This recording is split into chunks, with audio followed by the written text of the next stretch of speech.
Capítulo 7. Magdalena se enteró de que el anciano Próculo se había desmayado durante el viaje y que los soldados lo habían rematado, pero no sabía nada de la suerte que había corrido Lucio. Aquella noche mucha gente de entre los amigos y clientes de Sejano habían desaparecido en Pompeya y en otras ciudades. Ella se quedó sola en la casa abandonada, aturdida por los acontecimientos. Agatocles, asustado, seguía ocupándose de los bienes y de los esclavos. Prohibió a todos salir de la casa y a los esclavos que no se mostraban obedientes los cargaba de cadenas. No sabía muy bien cómo tratar a Magdalena, que ya no era esclava, y en la casa ocupaba un puesto privilegiado, casi como el de una esposa. Por temor a los pretorios, prefirió no tomar ninguna decisión, pero los esclavos que vigilaban la puerta de la casa recibieron orden de no dejarla salir. Ella no protestó. ¿A dónde iba a ir a marcharse? Su vida había dado un nuevo vuelco incomprensible, justo en el momento en que parecía que por fin había encontrado un puerto tranquilo. Una noche, cuando Magdalena y su fiel Nisa estaban descansando en el atrio, apareció Agatocles. «Ha venido a verte una mujer», anunció. «Parece una bruja. Yo he querido echarla, pero ella ha dicho que tiene algo muy importante que decirte. Quizás te interesa verla, pero no le des nada, no quiero tener problema luego». «Que entre, hablaré con ella». Magdalena presentía quién era aquella mujer y no se equivocó. En el atrio apareció una mujer de enorme estatura, casi gigante, con el pelo negro en desorden y un abundante vello en el labio superior. Su nombre era Filomela. La había visto por primera vez el año anterior, poco después de su regreso de Siria. Magdalena se dio cuenta de que estaba embarazada. Para ella era un golpe duro. Los acontecimientos de los últimos meses estaban demasiado recientes y todavía le dolía mucho el rechazo de los suyos. A pesar de que Claudia le había dicho que tener un hijo era la felicidad más grande para una mujer y que le traería todas las venturas en la vida, Magdalena solo veía las complicaciones. Allá, entre los suyos, un niño era una bendición de Dios, y aunque el padre fuera extranjero, el niño pertenecía a Israel a través de la madre. Pero ella había decidido romper con los suyos. No, pensaba, no puedo tener un hijo. ¿Qué sería de él aquí? En Pompeya no había muchos niños. Las mujeres de las familias de los dignatarios y de los ricos no querían tener hijos, preferían dedicarse a divertirse. Los matrimonios no eran muy estables. Los hombres cambiaban de pareja a menudo y lo mismo hacían las mujeres. Un matrimonio que conviviera varios años era considerado excepcional. Además de las mujeres divorciadas varias veces, existían también las concubinas, que gracias a la generosidad de sus amantes solían ser ricas, pero conforme pasaban los años iban perdiendo la belleza y con ella perdían también sus privilegios. En Judea el aborto era considerado un crimen, pero Magdalena, al alejarse de su familia, se había alejado también de aquel cuyo nombre no se debía ni siquiera pronunciar. Por consiguiente, no le importaban ni sus leyes ni las reglas severas del libro de Salomón, que prohibían matar a los niños. Allí, en el mundo en el que ahora vivía, no se conocían tales prohibiciones. Las leyes supremas eran el placer y las comodidades. La habían aceptado con benevolencia, a pesar de que era nada más que una presa cautiva. Sus compañeras de los juegos deportivos de las termas le hablaron de una mujer que vivía en las afueras de la ciudad. Allí acudían muchos habitantes de Pompeya en casos de emergencia. Un día, aprovechando que Lucio estaba fuera, Magdalena fue a verla y se entregó, aunque con repugnancia, en las grandes manos de aquella mujer. La mujer estaba ahora delante de ella, con su melena despeinada por encima de los negros ojos, ligeramente inclinada y apoyando sus enormes manos en las rodillas. «¿Qué quieres?», le preguntó Magdalena. «Me manda Melitón». «¿Está aquí Melitón?» «Sí, el maestro está aquí y quiere verte». De acuerdo, pero prefiero que él no venga aquí. Él tampoco quiere y propone que esta noche acudas al mismo lugar donde os visteis la última vez. ¿Se van a celebrar otra vez las fiestas en honor de Baco? No, Melitón solo quiere verte. Dile que iré. En Pompeya se celebraban con cierta frecuencia las fiestas de Baco, durante las cuales todo el mundo se dedicaba a divertirse y a asistir a los espectáculos y a las luchas de los gladiadores. Muchas mujeres acudían atraídas por los misterios, unos dedicados a Isis, venerada en las ciudades situadas junto a la bahía, otros dedicados a Baco, a quien también llamaban Dionisos, más otros dedicados a Priapo. Con ocasión de estas celebraciones llegaban a la ciudad los respectivos sacerdotes o maestros para presidir los encuentros nocturnos y las danzas rituales que se convertían en orgías y en bacanales. Ya mucho antes de las fiestas, las mujeres que acudían a las termas comentaban emocionadas la próxima celebración de los misterios. En sus conversaciones se adivinaba que lo que las atraía no era precisamente los secretos que los maestros desvelaban a algunos elegidos, sino las diversiones a las que se podían dedicar sin tener en cuenta las posibles protestas de sus maridos y amantes, ya que se trataba de las fiestas en honor de un dios. A Magdalena la atraían los misterios. Desde su infancia tenía la costumbre de estar en permanente comunicación con el Altísimo. La oración era omnipresente en la vida de Judea.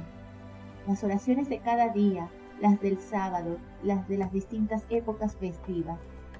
Ella siempre tuvo la sensación de la presencia del invisible, pero no lo podía tener entre los dioses y diosas de piedra, cuyas estatuas encontraba por todas partes.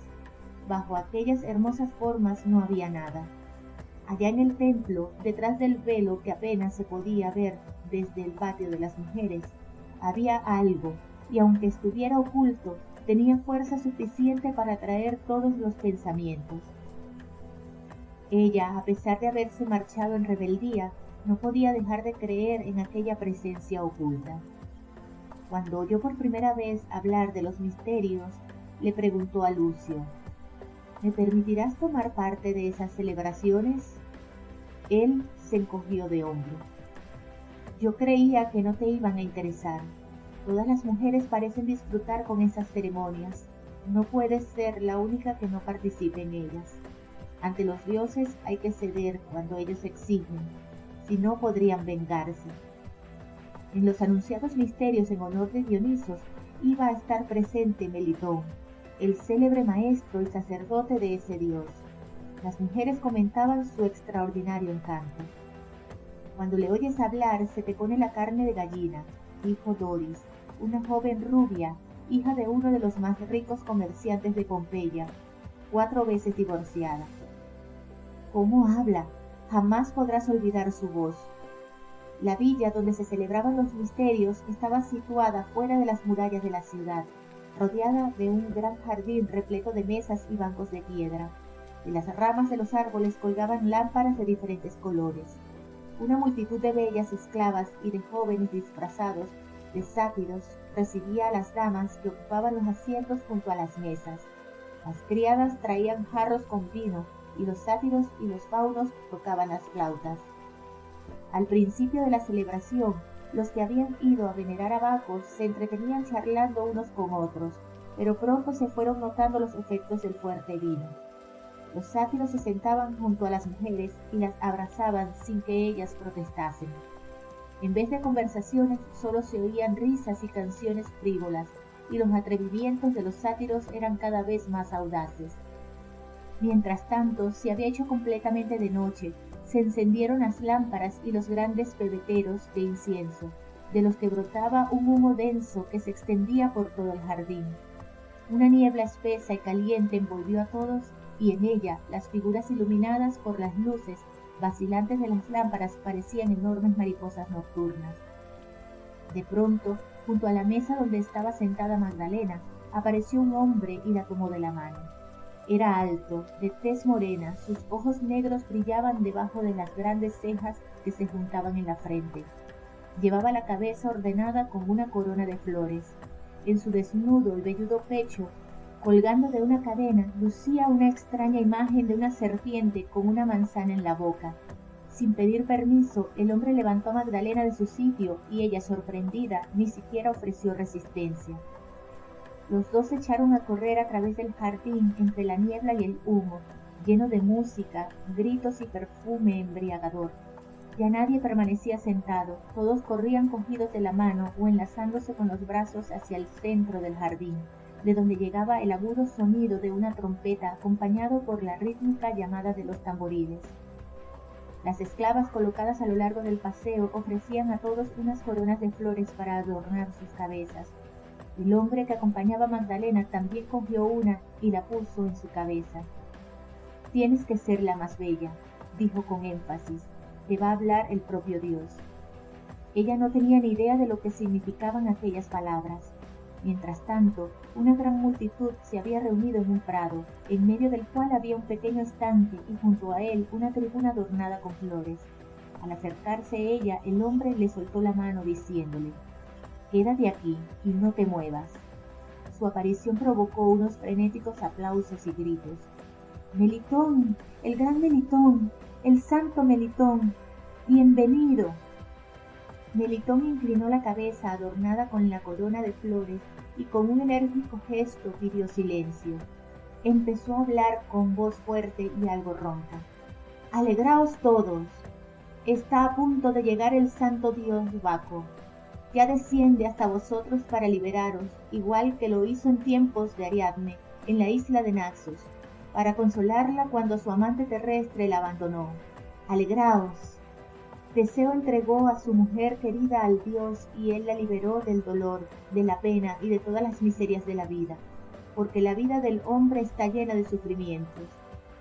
Baco os ofrece la libertad, a sus servidores les tiene asegurada la inmortalidad y la felicidad eternas. Si aceptáis su misterio, él cambiará vuestro amor humano por ese otro que os convertirá en dioses. Evoe, Evoe. La vida humana está llena de sufrimientos y de decepciones, y a su final espera la muerte.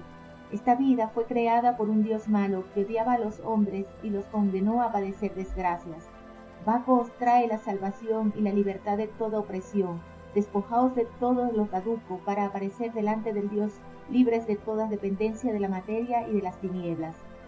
Cuando lo rechacéis, Baco os acogerá como suyos y os iluminará y saldréis del laberinto de la muerte hacia la alegría que ofrece el amor. Dejándose llevar por esta llamada, las mujeres empezaron a avanzar hacia la tribuna. Las flautas de los sátiros sonaban más fuerte y los tamboriles no cesaban de marcar el ritmo. Los criados echaron más incienso en los pebeteros y las nubes de humo envolvieron a los reunidos, que permanecían con los brazos extendidos. También Melitón extendió los brazos y exclamó: «Repetid conmigo: oh Señor Dios Baco, ven para darnos tu beso igual que lo diste a tu elegida ofreciéndole la inmortalidad. Elige hoy también la que sea más digna de ti y que ella rechace a aquel que la había creado para sufrir y te tome a ti, que liberas de la opresión por esposo.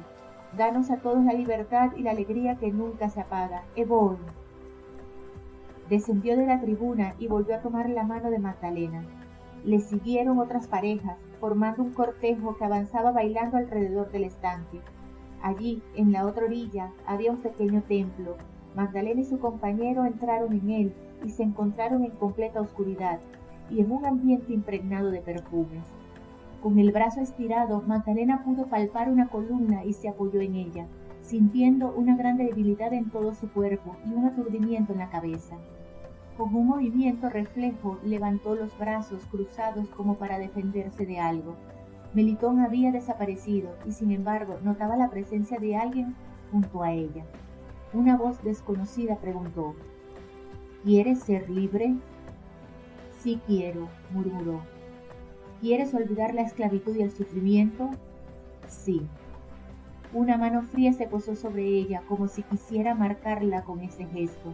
Magdalena se estremeció y en ese mismo momento oyó cerca de ella el ruido de los tamboriles y la voz de Melitón que gritaba: «El dios Baco ha elegido a su esposa».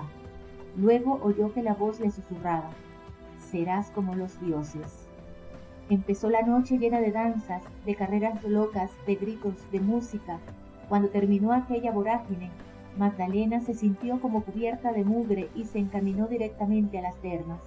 Encontró allí a muchas otras participantes de los misterios, cansadas y abatidas. Todas contaban sus impresiones de la noche. Muchas hubieran querido seguir divirtiéndose, otras se mostraban decepcionadas. Magdalena pasó largo rato nadando en la piscina de agua caliente y luego jugó a la pelota con algunas compañeras más jóvenes. Se quedó dormida en un banco del tepidarium, alejando el momento de regresar a casa.